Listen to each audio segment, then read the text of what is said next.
Welcome back, horror fans, cinephiles, and Giallo enthusiasts. It's Tanner Leeser, your host for The King in Giallo.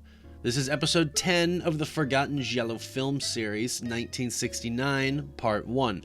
And I've got two Gialli I'd like to highlight. As always, thanks in no small part to Troy Howard's book on Giallo cinema, So Deadly, So Perverse, 50 Years of Italian Giallo Films, Volume 1, 1963 to 1973. Like this video and subscribe to The King in Giallo, and do ring that notification bell so those lords of the algorithm may bestow their blessing upon me, and you continue to be presented with weekly Giallo content.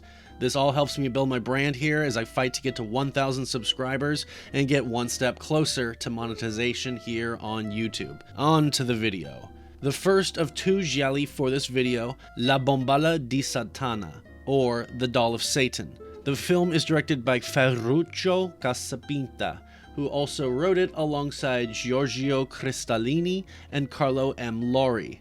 Music is by Franco Potenza. Its cast is comprised of Erna Schurer as Elizabeth Ball-Janin, Roland Carey as Jack Seaton, Aurora Bautista as Claudine, Ettore Ribotta as Paul Reno, and Lucia Bomez as Carol. The plot follows Elizabeth as she and her boyfriend Jack move into the castle left to her by her uncle, Lord Ball-Janin, who has mysteriously died. Not long after their arrival, Elizabeth is haunted by dreams and violent premonitions. An unknown killer clad in black begins slaying numerous people. As the events unfold, it is discovered that before his death, Lord Ball-Janin had unearthed the presence of rich uranium deposits right underneath the castle. This revelation seems to be spurring these killings, as someone is set on obtaining the riches hidden beneath the property. This gothic Giallo hybrid is considered one of the bad eggs of the Gialli of the 1960s.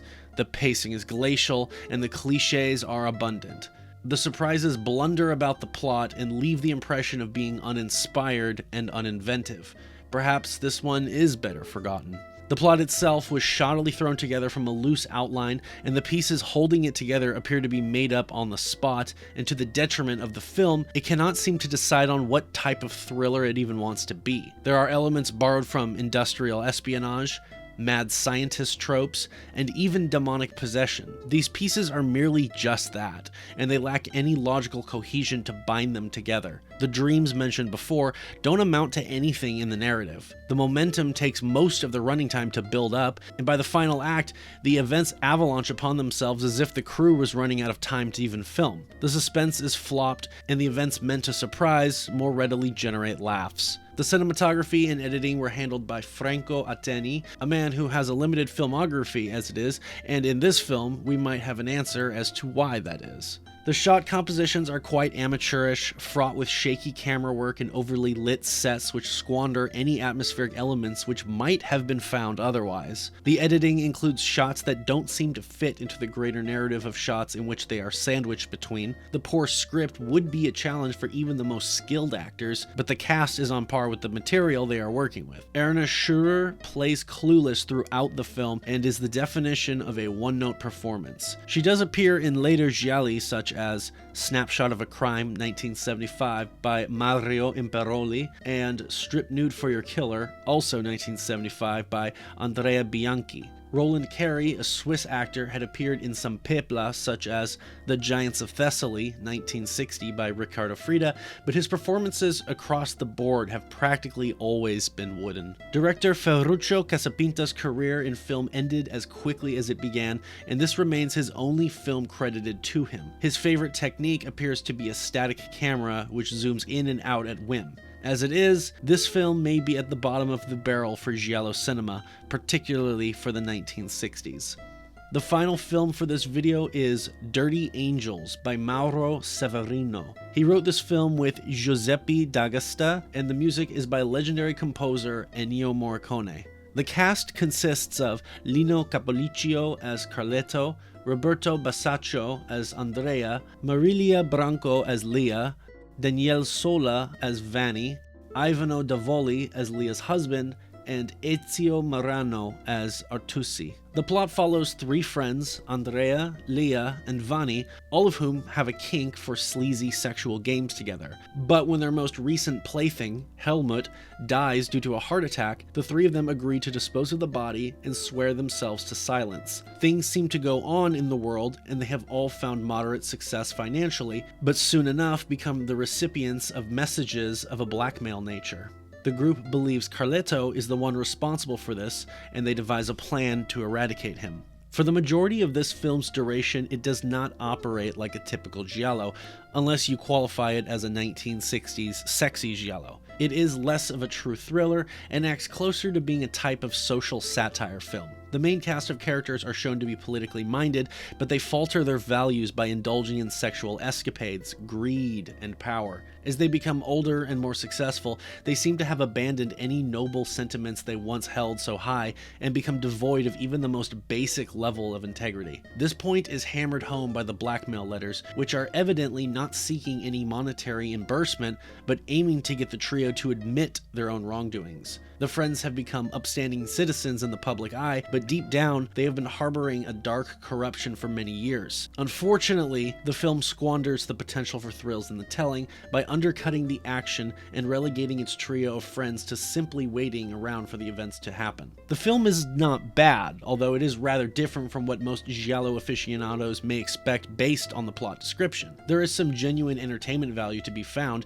and it doesn't convey itself as being pretentious or simply indulgent on the sleazier elements. If you go in without any expectations, you are likely to have a good time. Viewers will be treated to a giallo that manages to balance cynicism with lightheartedness. And of course, with a soundtrack by Ennio Morricone, it cannot really be that bad. Lino Capolicchio as Carletto brings a breath of fresh air to his performance with a strong hint of innocence. He was born in 1943 and began appearing in films in 1966 and would appear in the Oscar-winning The Garden of Finzi Cortinis, 1970 by Vittorio De Sica. He would then play the lead in one of my favorite giallo films of the mid-70s in The House with the Laughing Windows, 1976 by Pupi Avati, plus The Bloodstained Shadow, 1978 by Antonio Bido. Roberto Bisaccio would have the most enduring acting career of the cast. Before his role here, he appeared in Modesty Blasé, 1966 by Joseph Lausi, Romeo and Juliet, 1968 by Franco Zeffirelli, and soon after, Camilla 2000, 1969 by Radley Metzger. He would then go on to appear in one of the more well-known giallo films of the genre, Torso, 1973 by Sergio Martino. Mauro Severino, the director, was born in 1936 and began as an actor and an assistant director in the late 1950s. Several years later, he would switch to screenwriting, and years after that, he would try his hand at directing, with Dirty Angels being his first endeavor. He would direct a few more films, mostly comedies, none of which made it to America, but he would also have a career in television. Dirty Angels is his only giallo film, and it remains to be one of the more unique and unorthodox entries into the greater canon of films. Fun fact! The film's original title was Vergogna Schifosi, which translates more or less to "Shame on you, pigs," and is a line found within the film in the letters of blackmail. Those are the first two of 13 giallo films we will be covering from 1969. I hope you learned something new. If you are interested in watching these movies, look them up online. If you do watch them or you've already seen them, I invite you to leave your thoughts on them in the comments. Follow The King in Giallo on Instagram and give a like to The King in Giallo on Facebook. Subscribe here on YouTube if you aren't already, and join me every week for new giallo film content. Upcoming content on The King in Giallo will be the overview, review, and gialli tally for the 1969 Perotto Giallo Double Face, directed by Riccardo Frida and starring Klaus Kinski. Thank you all very much for your continued support.